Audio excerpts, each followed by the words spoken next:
भारत की सरकारी किताबों में आर्यन के आगमन को आर्यन इन्वेजन थ्योरी कहा जाता है, यानी आर्यन का अटैक। इतिहास की ज्यादातर किताबों में आर्यों को घुमंतु या कबीलाई बताया जाता रहा है, यानी ऐसे खाना बदोश लोग जिनके पास वेद थे, रथ थे, भाषा थी, संस्कृति थी, भाषा की उनकी समृद्ध लिपि भी हुआ करती थी। यानी कि ये खाना बदोश जो थे कबीलाई पढ़े लिखे सभ्य थे और सुसंस्कृत थे, और इन्होंने हमला किया।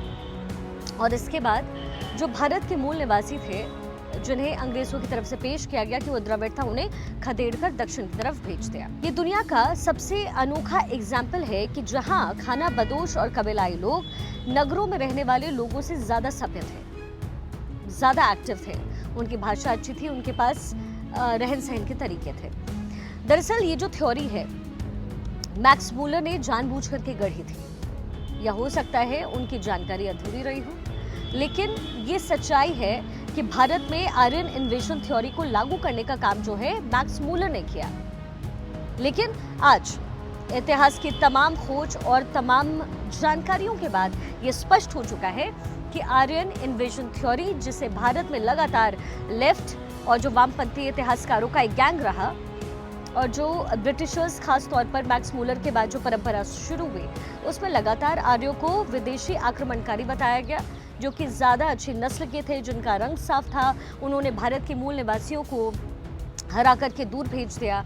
हड़प्पा और मोहनजोदारो जैसे जो सिंधु घाटी संस्कृतियाँ थी, सभ्यता थी, नगर थे, उन्हें तबाह कर दिया।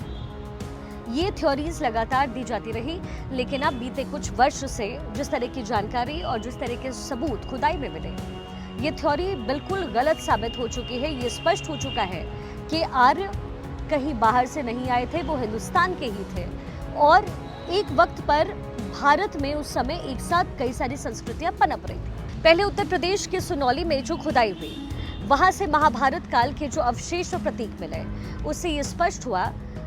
अब राजस्थान के डीग में एएसआई को जो है बहुत बड़ी सफलता हाथ लगी है।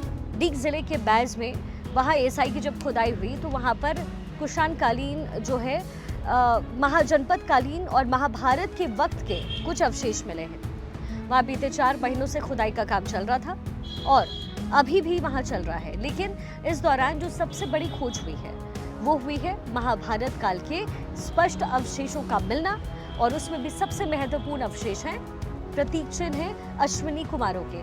वो अश्विनी कुमार जिन्हें हमारे वेदों में या फिर हमारी संस्कृति में सूर्य के पुत्र के तौर पर माना जाता है, और कहा जाता है कि वो कुंती के जो 5 पुत्र थे, 5 पांडव, उनमें नकुल और सहदेव को के जो मानस पिता थे वो वही थे। ये पूरा इलाका डीग का जो है वो ब्रिज क्षेत्र में आता है, मथुरा से थोड़ी दूर पर है, और वहाँ पर खुदाई के दौरान हड्डियों से बने सुई के आकार के छोटे छोटे औजार मिले, और इस तरह के औजार और अवशेष भारत में आज तक कहीं नहीं मिले। इसके अलावा वो यहाँ पर बहुत सारे धातुओं के सिक्के, प्रतिमा यहाँ पर मौजूद है। मौर्य काल की मातृदेवी प्रतिमा, अश्विनी कुमारों की मूर्तियाँ मिली हैं, हड्डियों से जो बनाए हुए औजार हैं वो हासिल हुए हैं, मिट्टी के तमाम बर्तन जिनमें पके हुए जो पके बर्तन होते हैं वो मिले हैं, और बहुत सारी पेंटिंग्स भी मिली हैं, उसे सजाया गया है।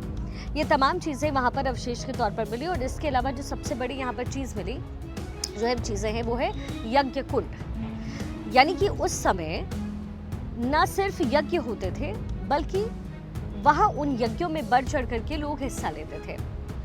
ये हजारों साल पहले यज्ञ धार्मिक अनुष्ठान होने के प्रमाण इस खुदाई में मिल गए हैं और स्पष्ट रूप से मिले हैं।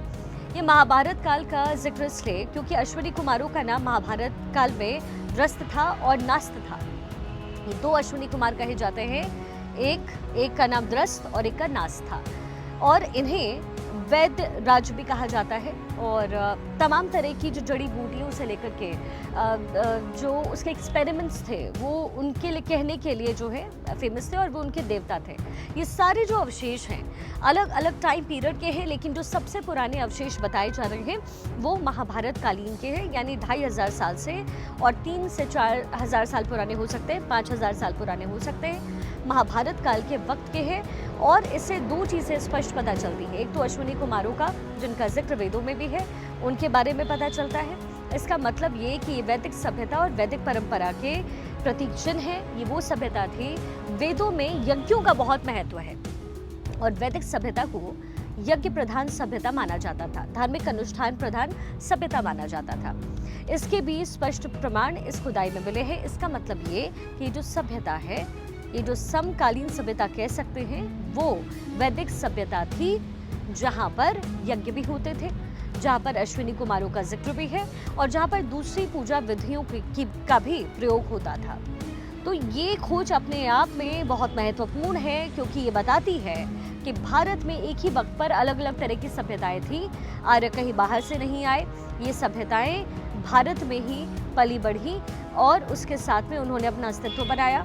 तो ये कहीं ना कहीं जो रिसर्च के बारे में बहुत कुछ डिटेल लगाना भी बाकी है, क्योंकि खुदाई लगातार चल रही है, उसमें जो भी चीज़ें मिल रही हैं उनको भेजा जा रहा है और उनकी तमाम वैज्ञानिक तरीके से जो है उसके परीक्षण हो रहे हैं। बहुत कुछ उसके बाद स्पष्ट होगा, लेकिन ये लगातार जो खुदाई हो रही है या जो चीज़ें मिल रही हैं, इतिहास को ये बताती है कहीं ना कहीं कि उसे फिर से लिखे जाने की ज़रूरत है।